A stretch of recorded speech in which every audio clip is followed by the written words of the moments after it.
भगवते वासुदेवाय। ओम नमो भगवते वासुदेवाय। ओम नमो भगवते वासुदेवाय। ओम नमो भगवते वासुदेवाय। ओम नमो भगवते वासुदेवाय। ओम नमो भगवते वासुदेवाय। ओम नमो भगवते वासुदेवाय। ओम नमो भगवते वासुदेवाय। ओम नमो भगवते वासुदेवाय। ओम ओम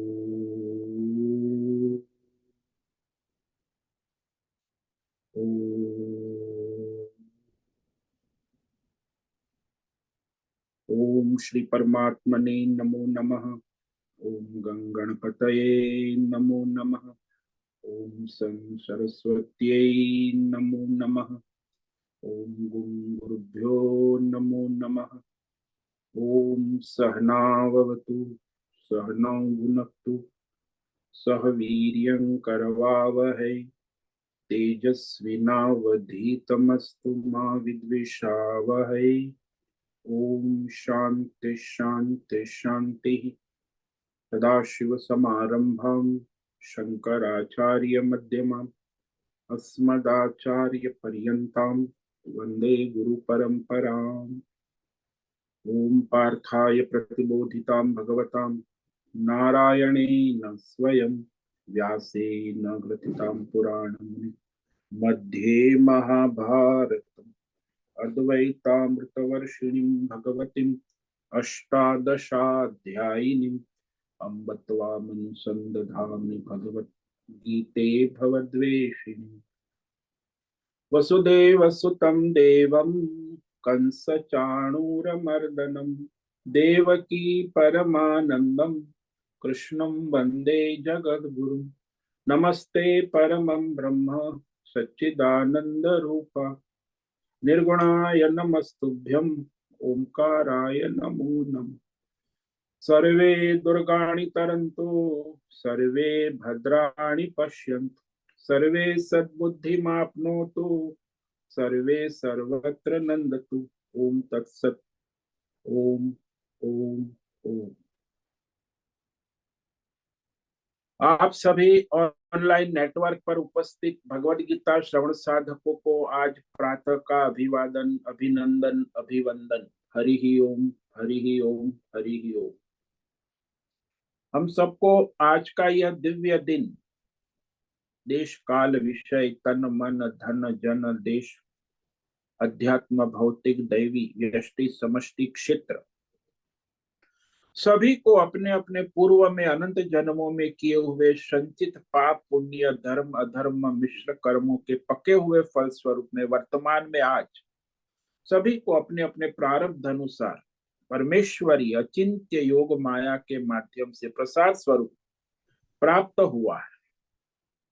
अतः आज का यह दिव्य दिन परमार्थ हेतु निष्काम सेवा यज्ञ देव यज्ञ ऋषि यज्ञ पितृ यज्ञ मानव यज्ञ भूत यज्ञ सात्विक दान शारीरिक वाचिक मानसिक तप निष्काम कर्म योग ध्यान योग भक्ति योग ज्ञान योग साधनाएं स्वाध्याय वेद शास्त्रों का अध्ययन अध्यापन उपासना आराधना के लिए समर्पित करें और कराए। अत्यंत दुर्लभ मनुष्य जीवन को परमार्थ हेतु सार्थक करे और कराए।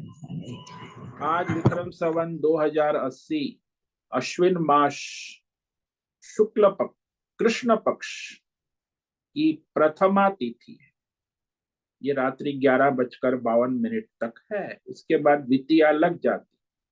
आज है भरणी नक्षत्र। ये कल सुबह 4:40 तक है। उसके बाद कृतिका नक्षत्र लग जाता है।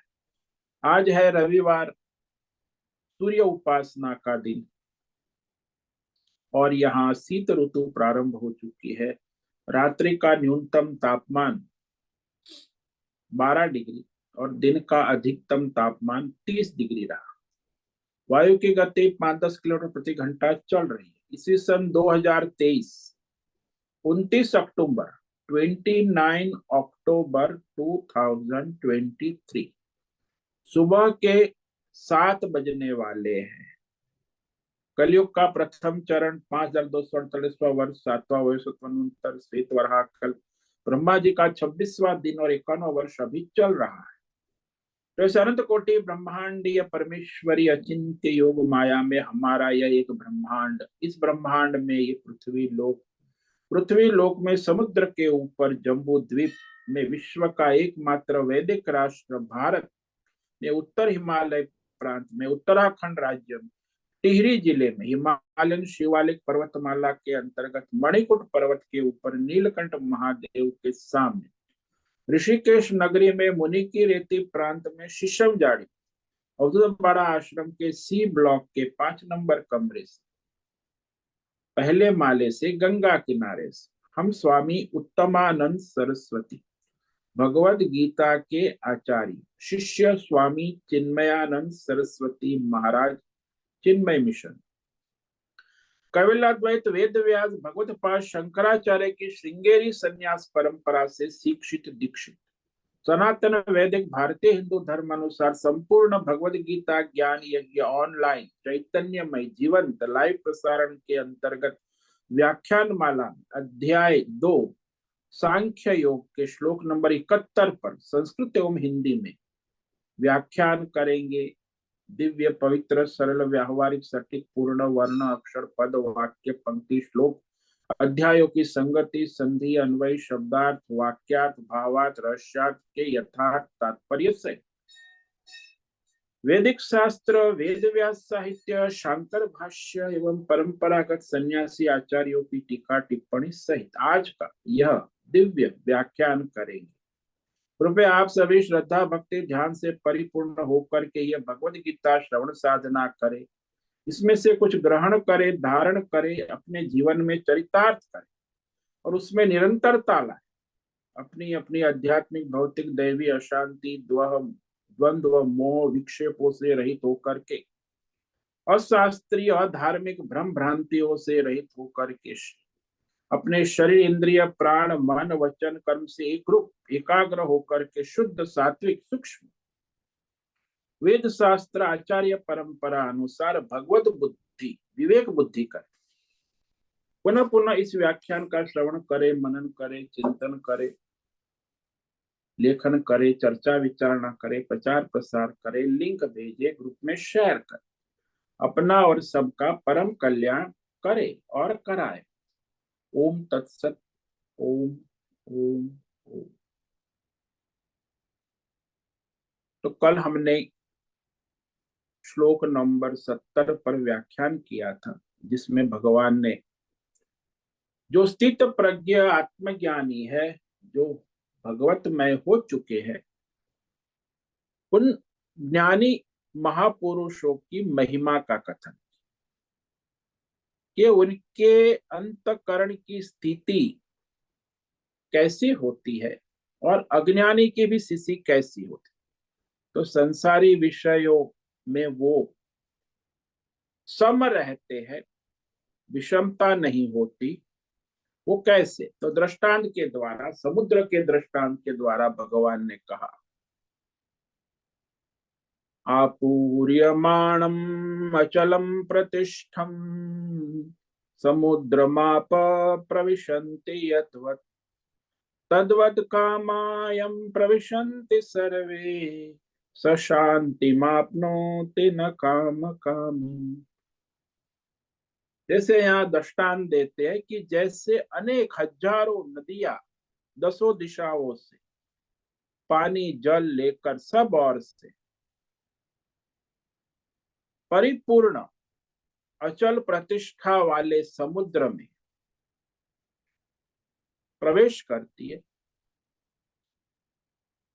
उस समुद्र को विचलित न करते हुए प्रवेश कर प्रविशन्ति समा जाती है। प्रवेश करती।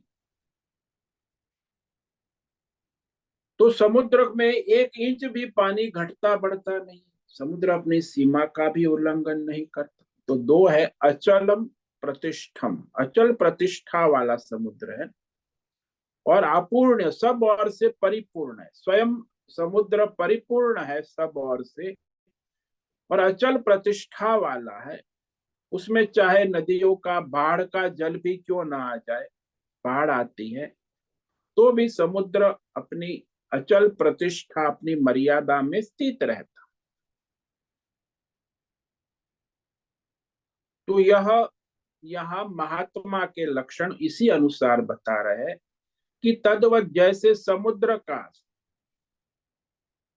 स्थिरता है, परिपूर्णता है, अचल प्रतिष्ठा है, वैसे ही वो स्थित प्रज्ञ आत्मज्ञानी सन्यासी महात्मा, वैसे ही सब प्रारब्ध भोग, कामाह का मतलब है प्रारब्ध भोग, तो उस आत्मज्ञानी पुरुष के किसी भी प्रकार का विकार उत्पन्न किए बिना प्रविशंति, प्रवेश कर जाते, प्रारब्ध अनुसार समा जाते, तो वह अपने पूर्णता में स्थित रहता है। तो समस्त कामनाओं में आत्मा में समा जाती है। परमार्थी स्थित प्रज्ञ, जिसको संसार में कुछ पाने की या खोने की इच्छा ही नहीं, अभिलाषा नहीं, कुछ भी नहीं, तो प्रारब्ध अनुसार आता है और जाता है, तो वही परम शांति को प्राप्त होता है, यानी मोक्ष को, मुक्ति को प्राप्त हो जाता है, वो मुक्ति को प्राप्त हो जाता है। किंतु जो कामना वाला है, भोगी है, सकाम है, काम कामी, वेददर्शी है, उसे कहीं शांति नहीं मिलती। वो संसार में अपनी कामनाओं से मारा मारा फिरता रहता। तो इस प्रकार जो मनुष्य कामना करता है अशांत रहता है। वास्तविकता तो यह है कि कामना करने से किसी भी मनुष्य को कुछ नहीं मिलता, फिर भी संसार में लोग चाहते हैं कि मैं ये मेरी कामना पूर्ण हो। मिलता है, छूटता है, प्रारब्ध के अनुसार ईश्वर के अधीन है। आपके पूर्व संचित कर्मों के अनुसार वर्तमान में ईश्वर निर्धारित कर प्रारब्ध के अनुसार कुछ मिलता है, कुछ छूटता है, वो तो चलता ही रहता। हाँ, प्रारब्ध के अनुसार मनुष्य पुरुषार्थ कर सकता है, उचित धर्म पुरुषार्थ, बाकी जो है वो है। अब यहाँ संसार में मनुष्य अनेक कर्म जो है ना, लोभ से, क्रोध से करता है, तो कर्म दोष का निवारण कैसे करे? बोले कर्म दोष का निवारण शास्त्र के अनुसार, धर्म के अनुसार कर्म करने से सांसारिक कर्मों के दोषों का निवारण हो जाता। अब ये भोग के दोष है, तो विषय भोग जो है, उस भोगों के दोष, भोग संग्रह के, तो कहते हैं भोग संग्रह ही ना करो। जब संग्रह ही नहीं करोगे तो भोग के दोष कहाँ से आएंगे? इसलिए भोग संग्रह का त्याग कर, आवश्यकता है उस अनुसार जीवन निर्वाह करो। फिर ये वासना है, कामना है, तो उसका क्या होगा? बोले वासना कामना है तो उसका तो अपन भोग होगा प्रारब्ध के अनुसार। तो जो प्रारब्ध के अनुसार वासना कामना का भोग होता है, वो क्षय हो जाती है वासना प्रारब्ध के अनुसार। भाई अहंकार का दोष है तो अहंकार को समर्पित करो समष्टि में या ईश्वर में, परमेश्वर में। नहीं तो अहंकार रहेगा, मैं। अरे भाई तू क्या है? संसार में तो ईश्वर की सत्ता को समर्पित होना, इसलिए जो समर्पित होता है उसमें अहंकार नहीं होता। जैसे वो नौकर है, मालिक को समर्पित है तो अहंकार नहीं चलता वहां, मालिक का आदेश का पालन करता। ऐसे ही भगवान को समर्पित है, शरणागत है, उसके अहंकार का दोष निवारण हो जाता। और ये राग द्वेष है, वो समग्र राग द्वेष जो है वो विवेक वैराग्य से दूर हो जाते हैं। क्योंकि जिसमें विवेक वैराग्य है वही राग द्वेष से रहित हो जाता। और संसार में मनुष्य को जो कामनाएं है, वासनाएं है, चार प्रकार की है। परिवार चाहिए, पैसा चाहिए, पद चाहिए, प्रतिष्ठान, मकान, दुकान चाहिए, बस यही वासनाएं है। तो उस वासनाओं को ईश्वर समर्पित कर दे, यानी अपनी अपनी जो कामना है, वासना है, मान्यता है, भ्रम है, भ्रांतियों को छोड़कर ईश्वर समर्पित जीवन जिए, तब जाके वो जीव जो है अपनी समस्याओं से बाहर निकलेंगे। अब अहंकार से जिएगा तो परेशानी रहे। जैसे वो एक पतिव्रता नारी होती है, वो पति को समर्पित जीवन जीती है तो वो अपनी सारी मान्यता, भ्रम, भ्रांतियों को छोड़कर पति को पूछकर काम करती रहती, अपनी बुद्धि नहीं चला, अपने अहंकार को भी नहीं चलाती। हाँ, अपने शरीर को चलाती है, इंद्रियों को चलाती है, वाणी को चलाती, लेकिन वो पतिव्रता नारी अपने अहंकार और बुद्धि को पति को समर्पित कर चुकी, इसलिए उसी के अनुसार चलती है तो उसका कल्याण हो जाता है। ऐसे ही जीवात्मा अपने अहंकार और ईश्वर को समर्पित करे और अपनी बुद्धि को शास्त्र को समर्पित करे, तब जाके उसका कल्याण। अब तो अपनी बुद्धि और अहंकार से तो भ्रमित ही रहेगा ना, तो बुद्धि का उसका ठिकाना कहाँ है? शास्त्र, वेद शास्त्र अनुसार बुद्धि विवेक करे, तो बुद्धि को शास्त्र को समर्पित करे और अहंकार को ईश्वर को समर्पित करे, तब तो कुछ परमार्थ करेगा ना, योग साधना। नहीं तो ऐसे ही संसार में अहंकार और अपनी बुद्धि, बुद्धि भी शास्त्रों को समर्पित नहीं होती। आजकल तो हमारे सनातन धर्म में भी शास्त्र को प्रमाण ही नहीं मानते, तो किसको प्रमाण मान? हमारे गुरु जी व्यक्तित्व को प्रमाण मान, और दूसरा संस्था को प्रमाण मान। अरे संस्था और व्यक्तित्व तो आए और गए हजारों लाखों, शास्त्र सनातन है। आजकल तो वो नया चला है, सनातन धर्म का लोप भी हो रहा है, क्योंकि कोई शास्त्र को प्रमाण नहीं मानता। हमारे गुरु जी ने कहा, हमारी संस्था में ऐसा होता है, हम लोग तो ऐसा ही कर। अरे भाई, शास्त्र गीता में कहा, वेदों में कहा, और उससे हमें कोई मन, हमारे गुरुजी ने जो कहा वही सही है। तो ये भी एक बड़ा समस्या है, भ्रम है, भ्रांति है। भाई प्रमाण कोई गुरु या संस्था नहीं है, शास्त्र है, भगवान है। तो इस प्रकार ये भी बड़ा विचंबना का समय है। तो इस प्रकार यहाँ ये कहा कि जो मनुष्य परम शांति को प्राप्त हो जाता है, क्योंकि उसे अपनी कोई कामना वासना है ही नहीं, प्रारब्ध अनुसार जो आता है जाता है, तो इस संसार में वह द्वंद्व से रहित रहता है। न उसे कोई पाने की इच्छा है, न खोने की, न आने की, न जाने की कोई अभिलाषा नहीं है। जो है आता है और जाता है। ईश्वर के आदेश अनुसार, प्रारब्ध अनुसार जीवन यात्रा वर्तमान के अनुसार चलती, उसे कोई भविष्य का भी ठीक जरूरत नहीं है, न भूतकाल से कोई लेना। तो भाई आत्मज्ञानी है, ईश्वर में श्रद्धा है, ईश्वरमय है, तो उसका न भूतकाल है न भविष्य काल, वर्तमान में प्रारब्ध अनुसार जीवन यात्रा चलती। लेकिन जो भोगों को चाहने वाला है उसे तो परेशानी के सिवा और कुछ मिलता ही नहीं। तो इस तरह स्थित प्रज्ञ जो है, आत्मज्ञानी है, वही संसार में मुक्त है, शांति से रहता है और संसार में रहते हुए अपने जीवन निर्वाह प्रारब्ध के अनुसार चलाता है, पैसे से नहीं, अहंकार से नहीं, ईश्वर के समर्पित होकर जीवन निर्वाह चला। जैसे वो छोटा बच्चा होता है, माँ की गोद में है, 6 महीने का, 1 साल का, तो वो जीवन निर्वाह उसकी माता पिता चलाते हैं, उसे कोई परेशानी नहीं है। ऐसे ही ये ज्ञानी है तो उसका जीवन निर्वाह भी प्रकृति माता और ईश्वर पिता है, तो प्रकृति और ईश्वर दोनों उसका जीवन निर्वाह चलाते प्रारब्ध के अनुसार, वो भी उसके कर्म के अनुसार चलाए।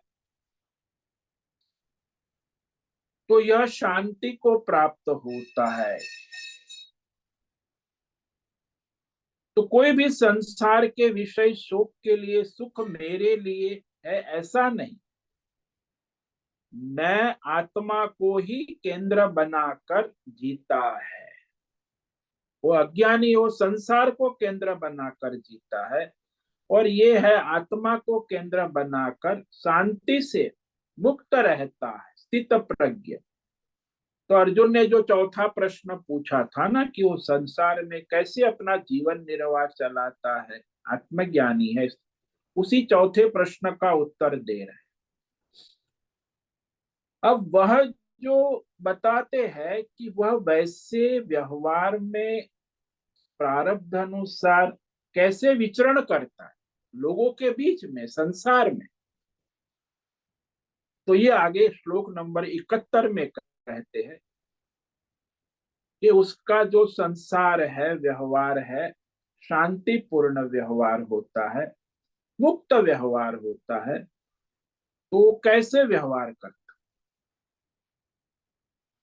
विहाय कामान्य सर्वान् पुमांश्चरति निःस्पृहः निर्ममो निरहंकारः स शांतिमधिगच्छति। तो वह स्थित प्रज्ञ आत्मज्ञानी भगवतमय जीवन जीने वाला मनुष्य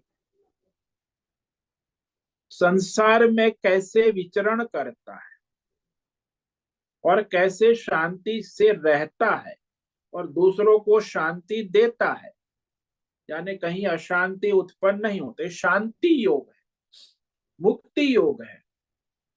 एक ही श्लोक में भगवान ने कह दिया, अभी शांति चाहिए तो ये लाइफस्टाइल बनाओ जीवन, तब आपको सर्वत्र शांति ही शांति मिलेगी, मुक्ति ही मुक्ति मिलेगी। तो यह जो आत्मज्ञानी है, स्थित प्रज्ञ है, महात्मा है, उसे भगवान ने यह पुमान, ये स्थित प्रज्ञ यानी केवल सन्यासी, सन्यासी स्थित प्रज्ञ हो सकता है। तो वह अपनी सर्व कामना, सर्वान कामा यानी अप्राप्त वस्तु की और प्राप्त वस्तु की भोग की कामना, अप्राप्त वस्तु के प्राप्त करने की कामना, प्राप्त वस्तु के भोग की कामना, तो सर्व प्रकार की आध्यात्मिक भौतिक दैवी कामनाएं, भोगेच्छाएं, स्थूल सूक्ष्म, कहते सभी प्रकार की कामनाओं को छोड़ दिया है। विहाय सर्वान कामा, कोई स्थान, व्यक्ति, वस्तु विशेष का आधार नहीं है, मतलब कि ईश्वर को समर्पित, प्रारब्ध के अनुसार जो आता है वो ठीक है, बाकी तो कोई अपनी कामना है नहीं। तो शरीर निर्वाह के लिए केवल जो भी प्रारब्ध है उस अनुसार हो जाता है शरीर निर्वाह। फिर दूसरा कहा निर्मम, वो संसार में कहीं ममत्व नहीं रहता, यानी संग्रह, संग्रह भी एक ममत्व है। लोग संग्रह करते बैंक में तो पैसे में ममत्व है, घर में सामान संग्रह करते, ये ममत्व है। तो संग्रह रहित है, ममत्व रहित है, भाई मेरा क्या है, सब भगवान का है। और तीसरा कहा निरहंकार, अहंकार से रहित है। तो मैं भगवान का हूं, भगवान मेरे है, मैं भगवान को समर्पित हूं, मेरे जीवन का लक्ष्य परमात्मा ही है, तो उसे कोई अहंकार नहीं। निस्पृह, निस्पृह का मतलब होता है निष्काम, संतुष्ट रहता है, सदा जैसे जाहि विधि राखे राम ताहि विधि, भगवान प्रारब्ध के अनुसार जैसे रखते हैं, यानी उसे अपने शरीर निर्वाह की भी इच्छा नहीं, जो भी चाहे ईश्वर की जैसी मर्जी, तो वह संतुष्ट रहता है, निस्पृह, लालसा और कामना से रहित।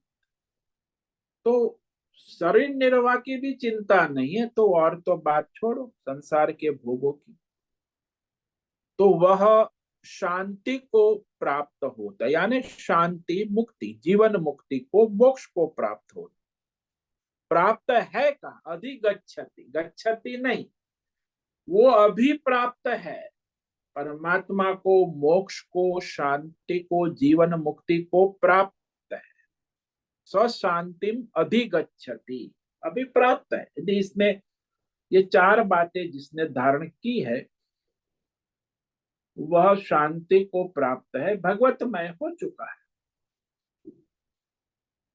तो यहाँ विहाय कामान कहा, सब प्रकार की कामनाओं को छोड़ देता है। इसका मतलब क्या? अरे भाई, सब सांसारिक भौतिक अध्यात्म देवी कामनाओं को छोड़ दे,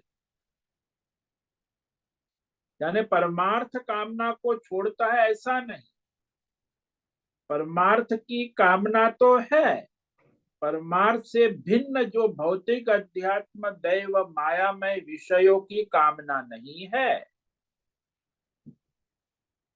जैसे डॉक्टर के पास आप गए, तो डॉक्टर है, वैद्य है,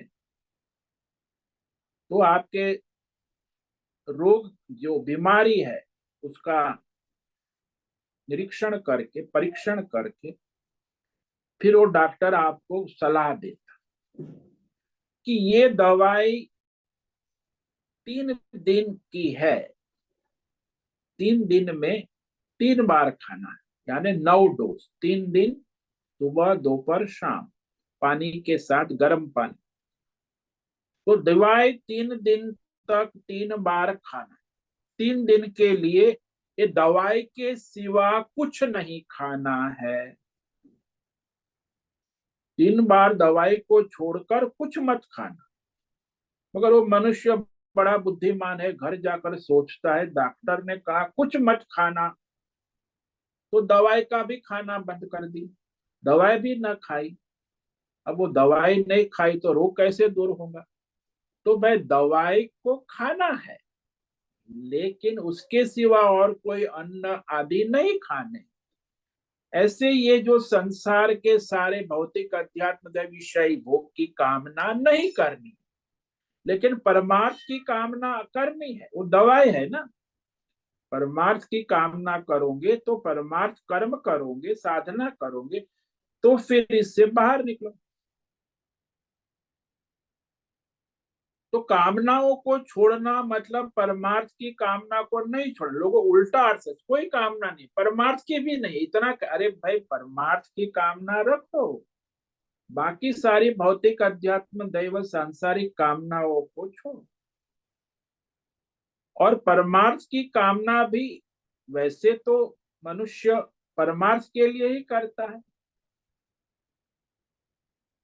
इसीलिए परमार्थ कामना को छोड़कर और कामना नहीं करना, क्योंकि परमात्मा ही सारे हमारे काम्य भौतिक अध्यय वैश्विक विषय पदार्थों का मूल आधार है। वो मूल आधार होने से उसकी कामना करे। जैसे एक रानी है, तो रानी साहिबा जो है वो सारे अपने सांसारिक कामनाओं को छोड़कर राजा की कामना करती है, और राजा की सेवा और राजा को संतुष्ट करती है, तो उसकी सारी कामनाएं पूरी हो जाती। अब राजा को छोड़कर मंत्री के साथ घूमने जाएगी, तो रानी साहिबा तो अपने राज घराने से पतित हो जाए। तो भाई केवल राजा की कामना करने से रानी साहिबा की सब कामना पूर्ण हो जाती, और यदि राजा को छोड़ देती है तो फिर वो घूमती रहती है बाजार में। तो ऐसा ही है कि जीव यदि केवल परमात्मा की कामना करता है तो परमात्मा की कामना से उसकी सारी कामनाएं पूर्ण हो जाती, और परमात्मा की कामना नहीं करता है, सांसारिक कामना करता, तो संसार के विषय में भटकता रहता। जैसे वो स्त्री है, पति की कामना छोड़, पति को छोड़कर दूसरे पर पुरुषों से घूमने लगती है तो वेश्या बन जाती है, फिर उसका जीवन बर्बाद हो जाता है, क्योंकि पति को छोड़कर और कहीं कामनाएं में लग गई, पर पुरुष का संबंध करने। तो ऐसे ही जीवात्मा का है कि परमेश्वर हमारा पति है, उसे छोड़कर इस सांसारिक विषयों की कामना करने से मनुष्य बर्बाद हो जाता, क्योंकि कामनाओं का मूल आधार तो परमात्मा है, और वो भौतिक अध्यात्म दैव सभी कामनाओं को जो मनुष्य छोड़ देता है, यानी निस्पृह हो जाता है। यहाँ का निस्पृह, निस्पृह का मतलब है कि वो संतुष्ट हो जाता है, अपनी कामना से रहित हो जाता है। रानी साहिबा राजा की काम, एक बार एक कथा है कि वो राजा की 3 रानियां थी। राजा विदेश लंदन गए, तो वहां उसकी 3 रानियों ने कहा कि आप लंदन जा रहे, तो राजा ने कहा कि जो भी जिसी को चाहिए कागज में चिट्ठी में लिखकर मुझे दे दे। तो सबने अपना लिस्ट बना दिया, 3 रानियों ने, और दे दिया कवर। ठीक है कि ले आऊंगा जो भी आपकी इच्छाएं है लंदन की बाजार से। तो एक ने तो बहुत सारे कुछ गहने सामान, लंदन का परफ्यूम, बहुत कुछ लिखा, दूसरी ने भी बहुत कुछ। लेकिन एक बड़ी बुद्धिमान थी, वो रानी, वो कहती कि आप क्षेम कुशल वापस लौटे, बस आपके सिवा मुझे और कुछ नहीं चाहिए। तो 3 रानियों के लिए राजा सामान बैग भर भर के ले आए। वो 2 रानियों का सामान भेज दिया, वो जो जिसने कहा था आपके सिवा कुछ, उसको तो सामान भी भेंट भी ले आए और उसके पास जाके बैठ गए। तो ऐसा है कि जो मनुष्य परमात्मा को छोड़कर संसार की कामना करता है तो वह परेशान ही रहता, कभी संतुष्ट नहीं हो। लेकिन परमात्मा की कामना करने वाला परमात्मा से संतुष्ट रहता। प्रश्न होता है कि सब भौतिक अध्यात्म दैवी कामनाओं को छोड़ देगा तो फिर जीवन व्यवहार कैसे करे। इसलिए भगवान ने स्पष्ट किया कि चरति, वो जीवन व्यवहार करता है, लेकिन अपनी मर्जी से नहीं, अपनी कामना वासना से प्रेरित होकर नहीं, भगवान की मर्जी से, भगवान की इच्छा के अनुसार, प्रारब्ध अनुसार जीवन निर्वाह कर। तो दोनों में अंतर है ना, एक अपनी कामना वासना इच्छा से जीवन निर्वाह करता, एक प्रारब्ध के अनुसार। जैसे सुदामा है, सुदामा गए वहां भगवान कृष्ण के द्वारका नगरी पैदल। अब वो लंगोटी, पैर में चप्पल नहीं, तो कोई कामना नहीं, केवल अपने मित्र को मिलना है, भगवान की कामना लेके। तो भगवान मिले तो उसको सब कुछ मिल गया। तो ऐसा है, इस सुदामा का चरित्र भी वैसा ही है कि वो निस्पृह थे और उसको भगवान का विशेष स्नेह मिला। निस्पृह व्यवहार करता है ना, संतुष्ट रहता। बच्चे भी बालक होते, निस्पृह होते। वो 6 महीने का 1 साल का बालक है, जैसे माँ ने कुछ दिया या ले लिया, चलो हाथ में दिया कुछ ले लिया, उसे कोई स्पृहा नहीं है कि यही चाहिए, ऐसा ही चाहिए, वैसा ही चाहिए। जैसा माँ देती है, बाप देता है, लेता है, छोड़ता है। इसलिए भगवान ने स्पष्ट किया, चरती, व्यवहार करता है, जीवन व्यवहार कर, निस्पृह रहता है, संतुष्ट सदा। इसलिए जाहि विधि राखे राम ताहि विधि रही। तो राम सेवा हाथ में, बाकी सारी बाद में। तो हम अब भगवान की सेवा करते, निस्पृह। तो वह जो तृष्णा है, लालसा, स्पृहा का मतलब होता है तृष्णा, और चाहिए, ये चाहिए, ऐसा चाहिए, वैसा चाहिए, ये लालसा तृष्णा, इसी को स्पृहा कहते। संसार में संतुष्ट है ही नहीं। मोटर गाड़ी बंगला सब है भगवान, लेकिन संतुष्ट नहीं है। और चाहिए, ऐसी चाहिए, ये गाड़ी नहीं, वो गाड़ी चाहिए, ऐसा मकान नहीं, ऐसा बंगला चाहिए। अरे बाबा, संसार में तो तृष्णा और लालसा और स्पृहा, तो परेशान ही रहेगा। प्रारब्ध के अनुसार ही तो मिलता है ना। तो ये जो ज्ञानी है प्रारब्ध अनुसार व्यवहार करता है। और ईश्वर जो चाहता है मेरे प्रारब्ध में जो प्रयोजन है वो सिद्ध हो जाए, इसीलिए वह कामना वासना से व्यवहार नहीं करता। चाहे व्यष्टि व्यवहार हो, चाहे समष्टि व्यवहार हो, भाई सबके भले के लिए कुछ करता है या अपने, तो उसमें वो ईश्वर की ओर देखता है। इसीलिए वह, उसकी कोई लालसा नहीं है। जो वर्तमान में सामने देश काल विषय परिस्थिति आ गया, उस प्रारब्ध अनुसार वर्तमान देश काल परिस्थिति के अनुसार उचित व्यवहार कर लेता है। उसे कोई अपनी लालसा, वासना या तृष्णा या इच्छा नहीं। तो इस प्रकार से है जो मनुष्य संसार में विचरण करता है, तो वह निस्पृह कहा, लालसा तृष्णा वालसा से रहित। यहाँ तक कि आचार्य कहते शरीर जीवन मात्रे अपि निर्गता स्पृहा यस्य स निस्पृह। आचार्य कहते कि उसे अपने शरीर रहे या न रहे, शरीर निर्वाह, जीवन निर्वाह के विषय में भी कोई तृष्णा, लालसा, स्पृहा नहीं रही। बोले अभी ले जाए तो प्रारब्ध पूरा हो गया तो भगवान ले ले शरीर को, या 100 साल रहे, उससे कोई परेशानी नहीं। तो भगवान की मर्जी। जैसे दृष्टांत ले लो कि हमारे कार्यालय के बाहर चपरासी बैठा है,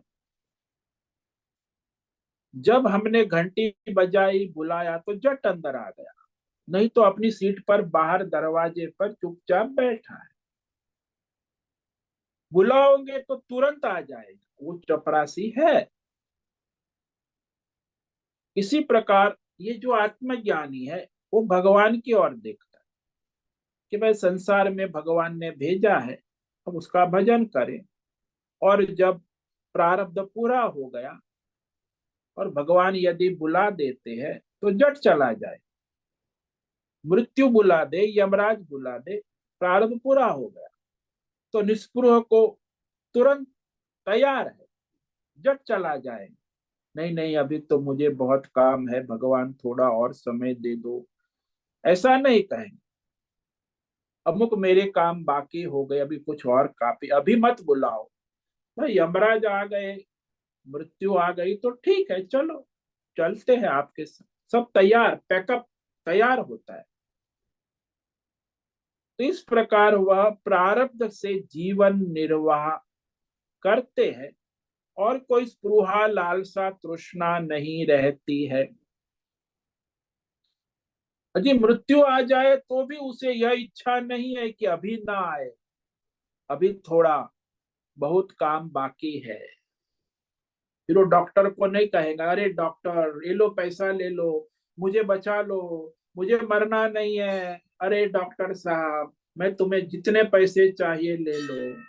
अरे भाई उससे क्या होगा, जब आपका प्रारब्ध पूरा हो गया डॉक्टर क्या करेगा। तो वो मनुष्य जो है सहज रहता है, जीवन जीने की स्पृहा भी नहीं रहती। मृत्यु आ जाए तो आ गया, अच्छा है, चला तो ठीक है। तो जैसे चपरासी दरवाजे पे बैठा है, साहेब है, इच्छा भी उसे कुछ नहीं, जब साहेब बुलाए तो तुरंत चला जाता है, कहो साहेब क्या सेवा। तो साहेब की घंटी बुलाए नहीं, इच्छा तो चुपचाप अपने सीट पर बैठा रहता है दरवाजे के बाहर। तो ऐसा ही है।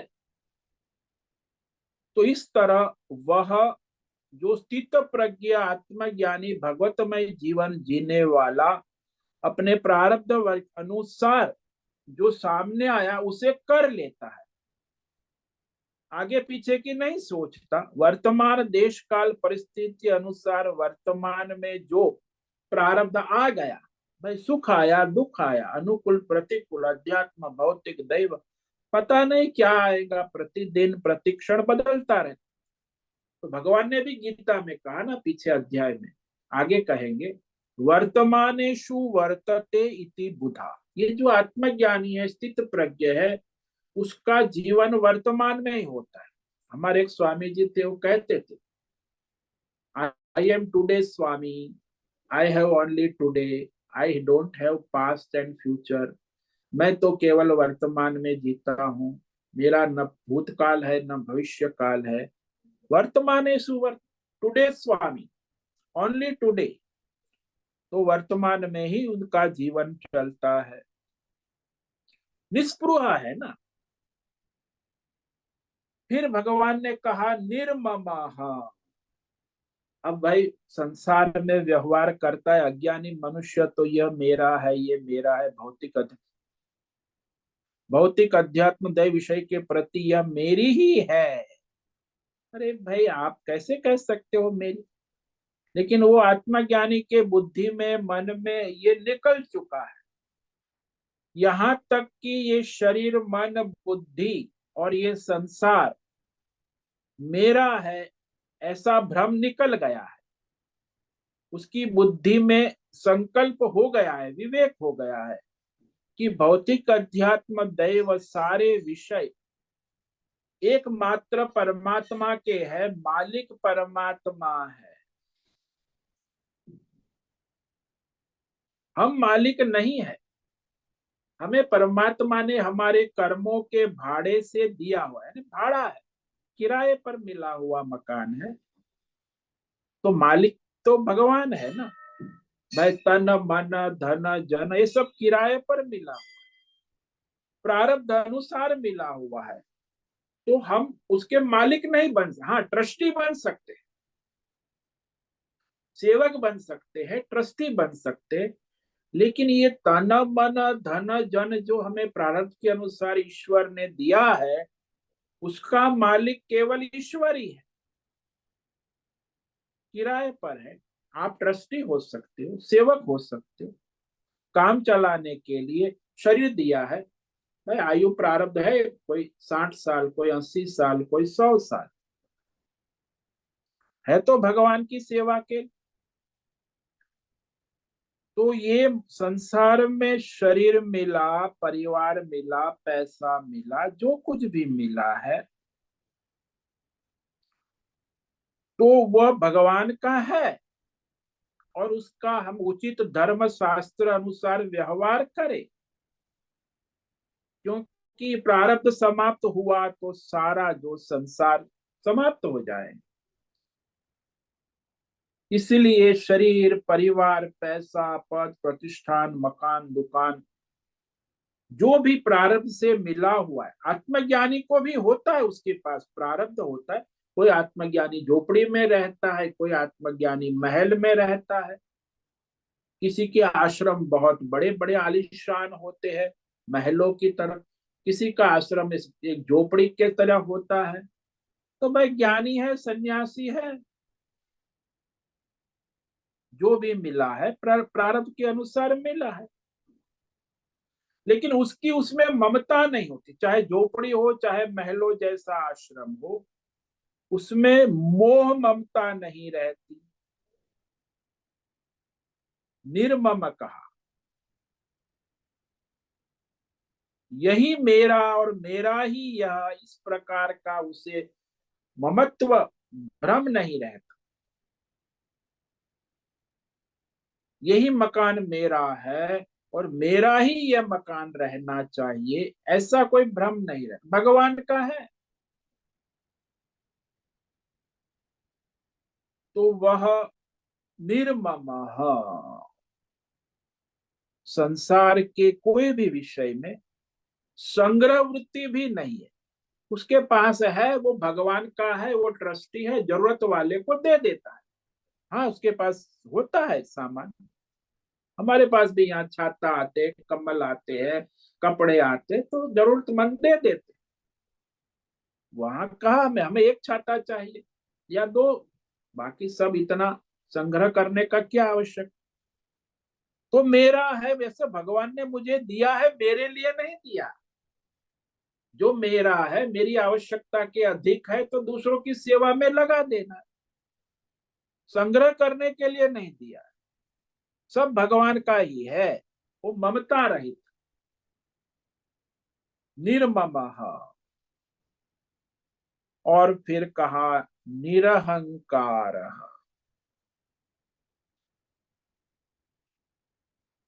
तो जिसमें यह मेरा है, मेरा ही रह जाए, ऐसी वृत्ति नहीं है, वो निरहंकार हो जाता है कि भगवान का है। तो अहंकार व्यक्ति, ये मेरा है, ये मेरा परिवार, मेरा कुल, मेरा मकान, मेरी दुकान, मेरा घर, मेरा मेडल, मेरा मेरा। तो ऐसी मेरी मेरी मेरी ऐसी भावना ही नहीं। बोले मेरा है ही नहीं, भगवान का है। सबके द्वारा जो मनुष्य संसार में अहंकार से ही वो अपने प्रेस्टीज इश्यू खड़े कर देते हैं ना, कि ये मैं हूं। तो मेरे में ये विशेषताएं है। अरे भाई, मैं भगवान का सेवक हूं, कोई मैं वीआईपी कल्चर वाला नहीं। वीआईजी वेरी इंपॉर्टेंट, गॉड कल्चर वाला हूं। ये तो सारे आजकल वीआईपी कल्चर बहुत चलता है, उससे रहित होता है। अपने में किसी विशेषता को नहीं देखता, निरहंकार। वर्तमान में जो है वो है।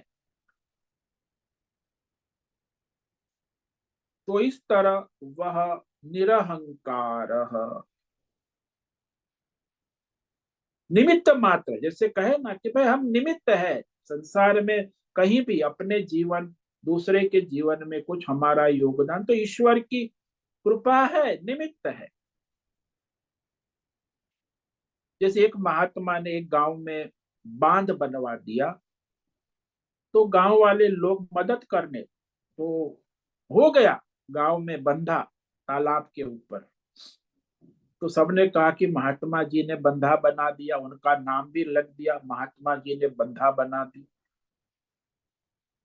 तो उन्होंने कहा कि अरे ये तो सब आपके सहयोग से हुआ, ईश्वर के सहयोग से हुआ।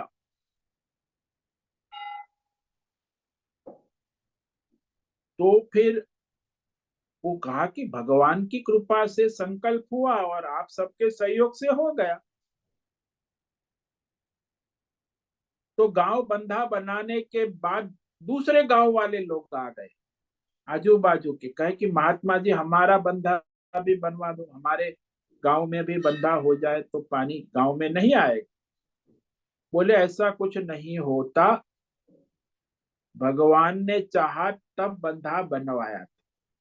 सारी शक्ति जो निमित्त से भगवान ने मुझे दी,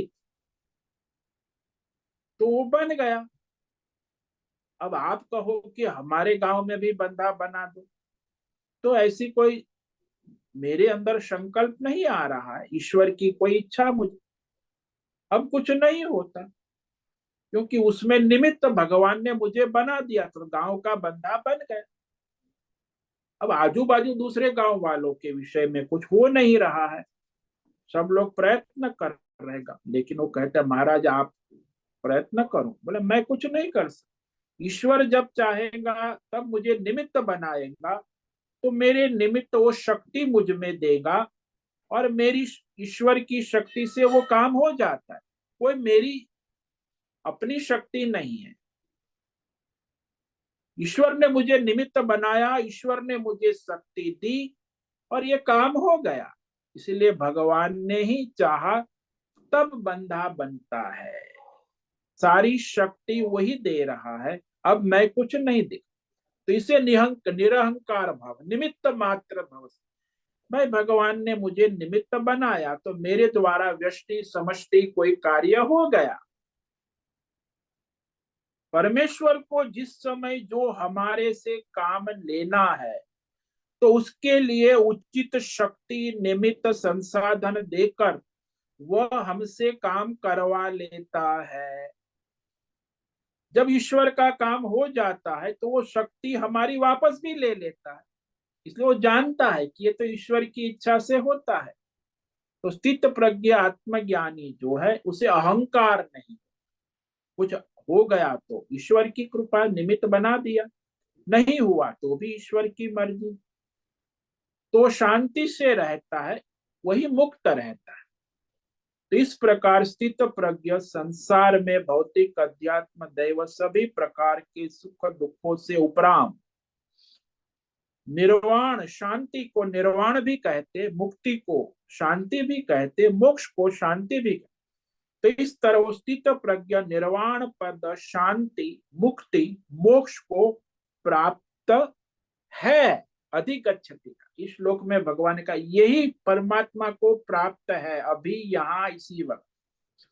अधिगच्छति अर्थात प्राप्त है, तात्पर्य यह है कि वह अपनी व्यक्तिगत सभी भौतिक अत्यधिक कामनाओं को छोड़ चुका है, निरहंकार है, निस्पृह है, निर्मम। ये चार बातें यदि आ गई तो आप अभी परमात्मा में जीवन है, मुक्त है, नित्य है।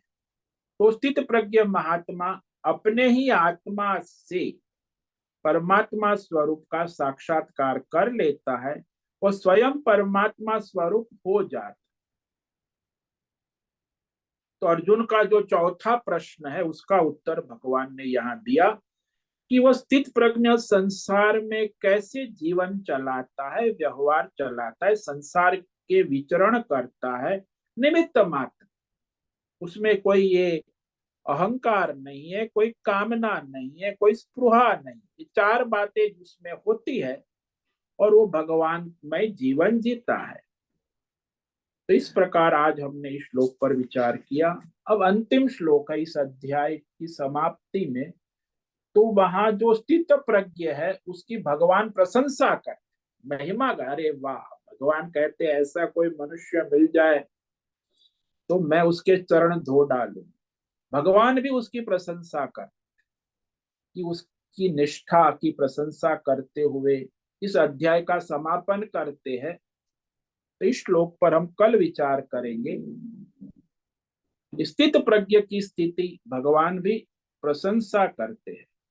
एषा ब्राह्मी स्थिते पार्थ नैनां प्राप्य विमुह्यते स्थित्वा स्यामंत कालेपि ब्रह्म निर्वाण मृच्छति।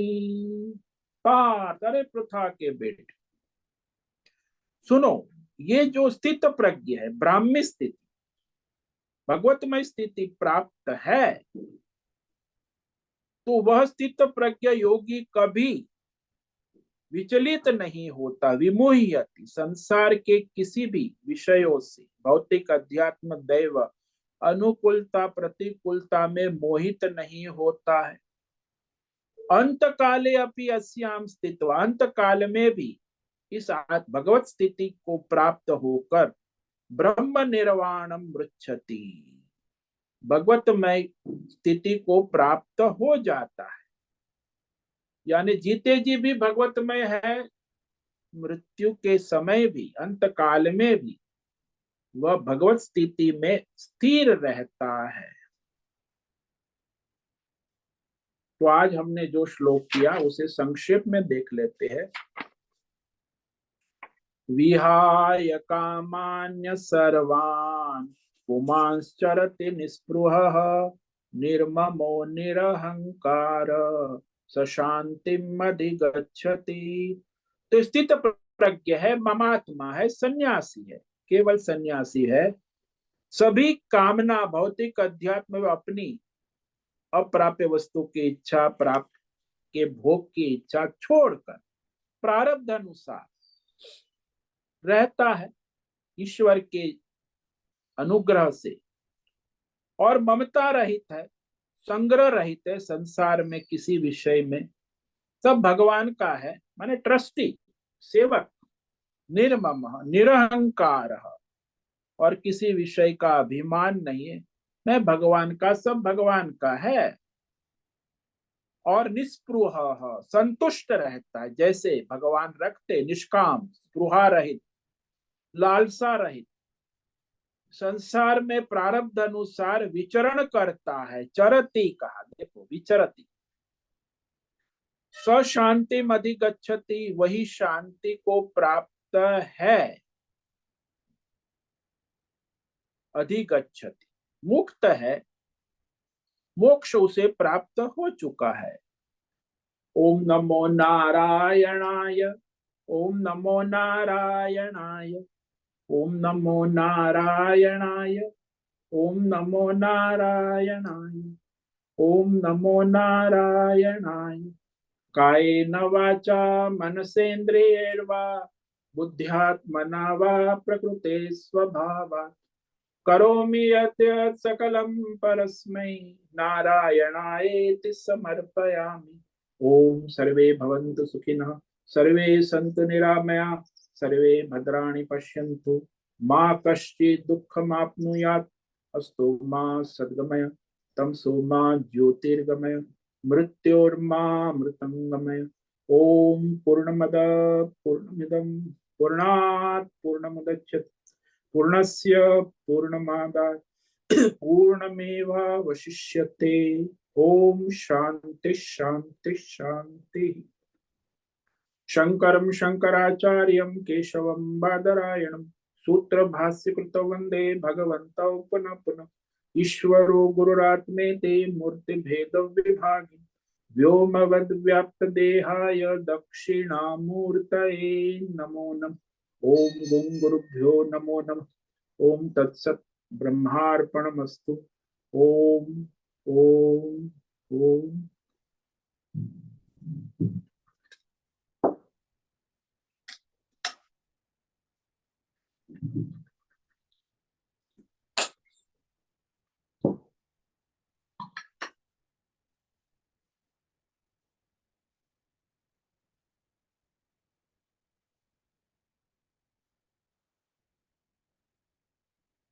आज रविवार है, शाम को 6 से 7 सत्संग होगा।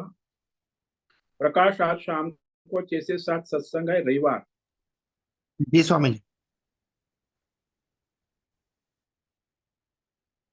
और किसी साधक को कोई प्रश्न है, अभी पूछ सकते हैं, 5 मिनट है।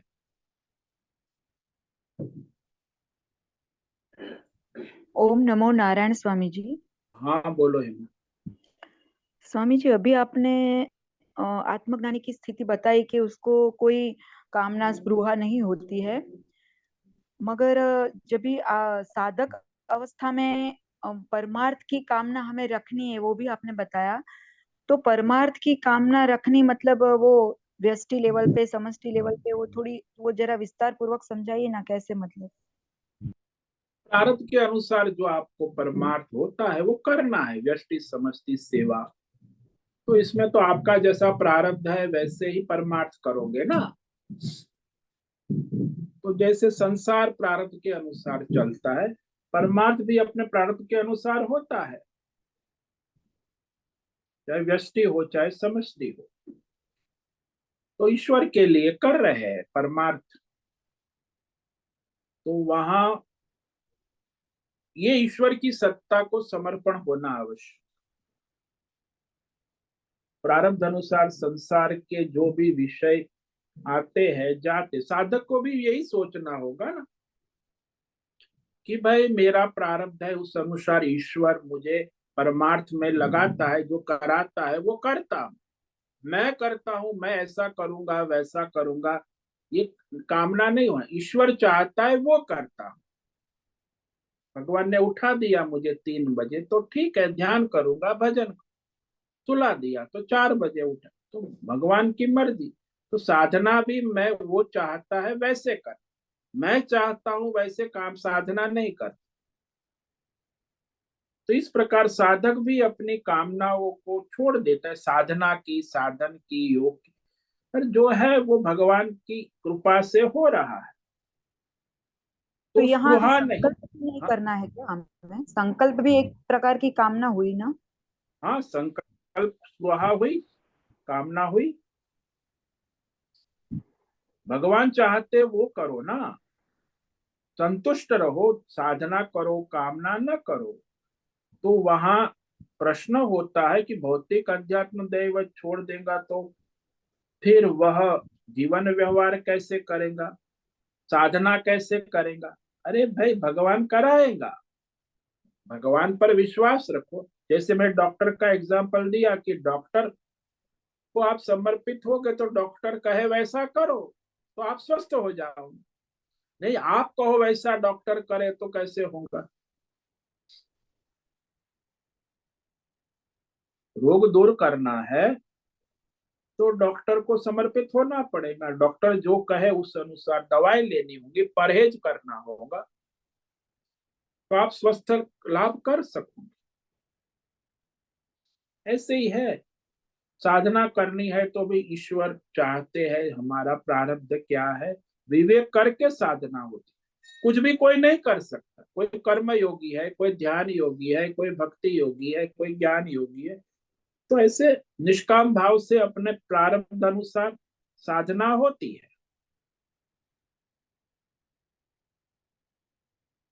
तो उसमें भी ममता नहीं होती, साधक को अहंकार नहीं होता, साधक को स्पृहा नहीं होती, भाई जो कर लिया, और लालसा भी नहीं होती। जो हो गई साधना हो गई, तो वो साधना का आग्रह भी नहीं होता।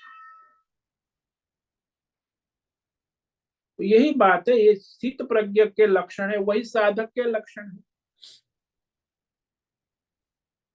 तभी तो उसकी साधना होगी ना ईश्वर की कृपा से। तो निमित्त मात्र है। वो अहंकार आ गया तो फिर वो साधना क्या होगी? फिर साधना नहीं होगी। अहंकार आ गया तो वो गति बदल जाएगी, कर्म योग फलार्थी हो जाएंगी, संस्था बन जाएंगी। ध्यान योगी बड़ी फलार्थी संस्था बन जाएगी, भक्ति योगी संस्था बन जाएगी, ज्ञान योगी संस्था।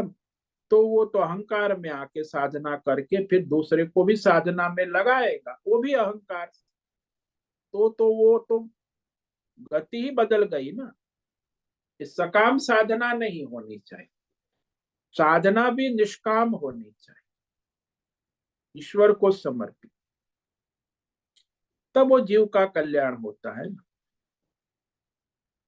लेकिन ज्यादातर 90% साधक ऐसे होते जो सकाम साधना करते, इसीलिए फिर परेशान रहते। कामनाएं कभी पूरी होती है, नहीं होती, संस्थाएं चलती है, उसमें भी परेशानी रहती है। तो कामना वाला तो परेशान रहेगा। साधक निष्काम होता है, उसकी साधना ईश्वर उसे कराता है, वो करता नहीं। जैसे बच्चा होता है, माँ की गोद में पड़ा है, बीमार है, तो माँ उसे स्वस्थ करने के लिए डॉक्टर के पास ले जाती है, उसका इलाज कर। तो बच्चा नहीं जाता। 6 महीने का है, 1 साल का है, उसे कहा। ऐसे ही साधक भगवान को समर्पित है, निष्काम, तो भगवान उसका इलाज करते हैं और उस अनुसार वो अपना स्वीकार करता है, संतुष्ट रहता है। समझ में आया? हाँ स्वामी जी, मतलब निमित्त भाव ही रखना है बस। हाँ, निमित्त मात्र भव सव्य साची। चाहे सांसारिक कार्य करो, चाहे साधना करो, कोई भी कार्य। हाँ स्वामी जी, बहुत बहुत धन्यवाद। ओम नमो नारायणाय। ओम नमो नारायण। ठीक है, आज का समय पूरा हो गया। सभी साधकों को आज का ओम नमो नारायणाय, सबको ओम नमो नारायणाय, सबको ओम ओम नमो नारायण स्वामी जी। ओम नमो नारायण स्वामी जी। ओम नमो ओम नमो नारायण। नारायण। बहुत से निवेदन है, आज का सत्संग पूर्ण करें। ओम नमो ओम नारायण। नमो नारायणाय। आज का यह दिव्य सत्संग हम यही पूर्ण करते हैं। सभी साधकों को ओम नमो नारायण। सभी साधकों को ओम नमो नारायण।